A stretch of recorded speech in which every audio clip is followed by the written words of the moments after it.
Hello, my name is Camden Feth. I'm a sophomore at the University of South Florida studying integrated public relations and advertising. And today I'm going to be talking about the topic of convergence. So, what exactly is convergence? Well, convergence is defined as the integration, merging, or the blending together of different technologies to create a new product or offering. So, this is basically when we take one piece of technology that we already have, another piece of technology that we already have, and we blend them together to create one new technology that has the aspects of those technologies that we used, but they both work together to serve the same purpose. So, how did we get here? What how did we get to having all these different technologies, all these different digital innovations that we have today from all the way back from the beginning? Well, in order to figure that out, we have to go all the way back to the beginning, right? So we can go all the way back to when the first technologies first emerged. So these are going to be our stone tools that we used back in the Stone Ages when humans were first evolving and we were first kind of figuring out how to live, basically. And the reason that we got things such as stone tools were because of convergence. We used wood, we used stone. These are two things that we already had. We put them together and we got our stone tools. Then we went on to find things like iron, things like metal. Then we got swords and utensils and cutlery and all of these things that we don't really think about a lot, that are kind of just part of our day to day life that we don't really look much into. But all of these things are technology that are a product of convergence. So even though convergence has been around for as long as we really know, the acceleration of convergence began more in the 1990s with the invention of mobile phones. So nowadays, in today's world, convergence is accelerating quicker than it ever has. And all of that kind of began in the 1990s. So we had technology such as computers and we had phones that were integrated into the walls, that were planted into the walls, that we couldn't leave the house with, and we had our computers that we couldn't fold up, that we couldn't, fit into our backpack. They were large and they stayed in the house if you had one. But these mobile phones kind of took both of those together to create this device that you can text people on, that was basically email, and you could call them.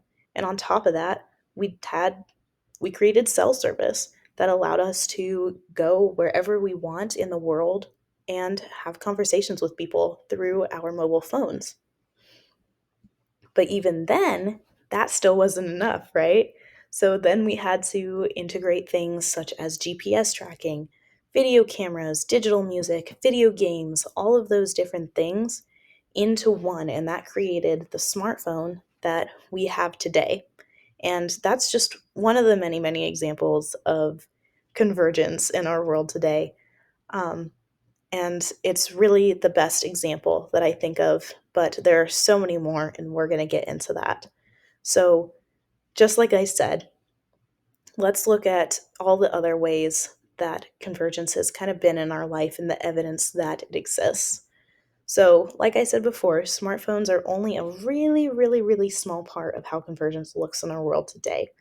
Another example that I love to give is telecommunications and news broadcasting. Back all the way back when before we had our digital world, before we had the internet, we had newspapers and pamphlets.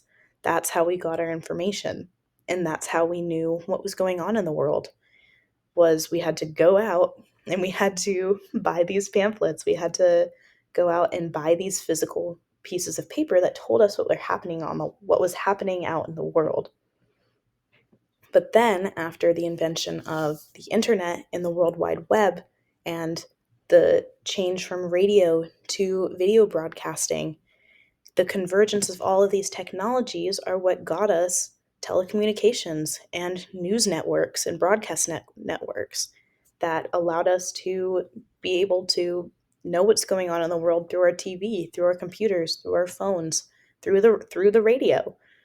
Um, and on top of that, this kind of paved a way for advertising to come through because now the news is able to reach so many more people because it's become so much more accessible that advertising was able to build off of that and become much more of a prevalent entity now that it has so much of a large audience, and that's why it is the huge industry that it is today.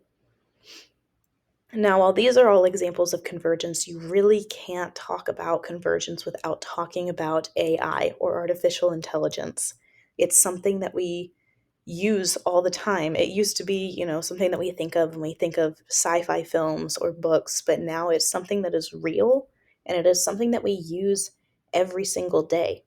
And we got this how? Through convergence. They took machine learning and natural language algorithms, put them together, and it got us AI.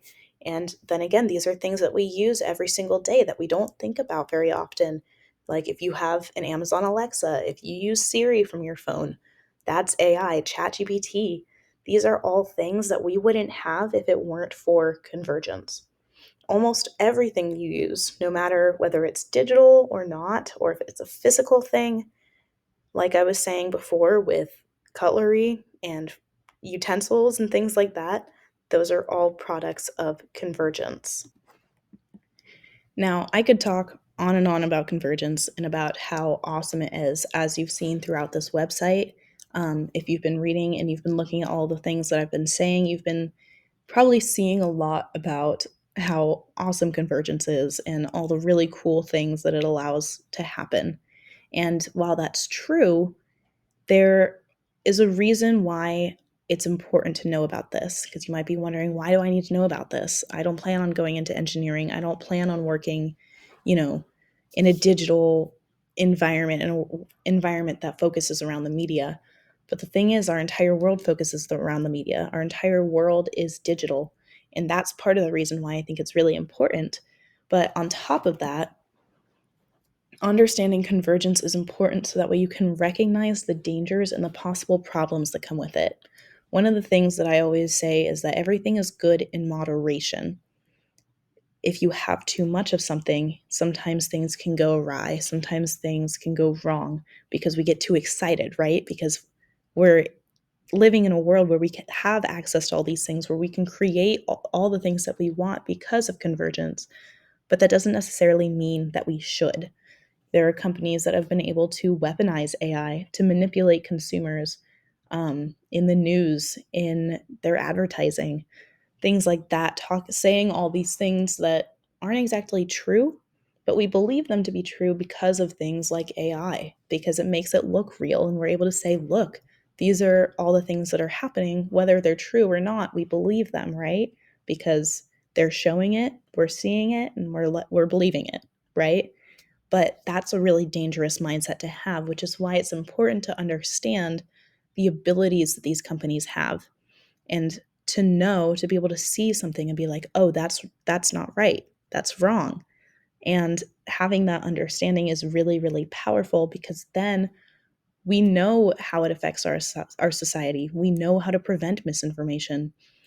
And we're able to recognize this dangerous technology, and we can fix it and make sure that we utilize convergence in a safe and efficient manner. It allows us to speak out. It allows us to know for ourselves what is right and what is wrong. We become more literate in the media and technology to make sure that that correct information is being spread. If we didn't have this understanding and we kind of just went along with everything and just sort of believed everything, then people would be able to create these dangerous technologies that just really, really wouldn't be safe. So we want to make sure that we're being safe, and part of that comes with understanding both the good parts and the bad parts. And that is the purpose of this project. That is the purpose of this website, is to inform all about the good things, of course, but also of the dangers. And so that way you can become very well rounded in this topic. And so that way you can protect yourself and protect others and be able to use this information for the better, and to make sure that we're able to use convergence to create a better world and a better future altogether. So here are my sources, and thank you so much.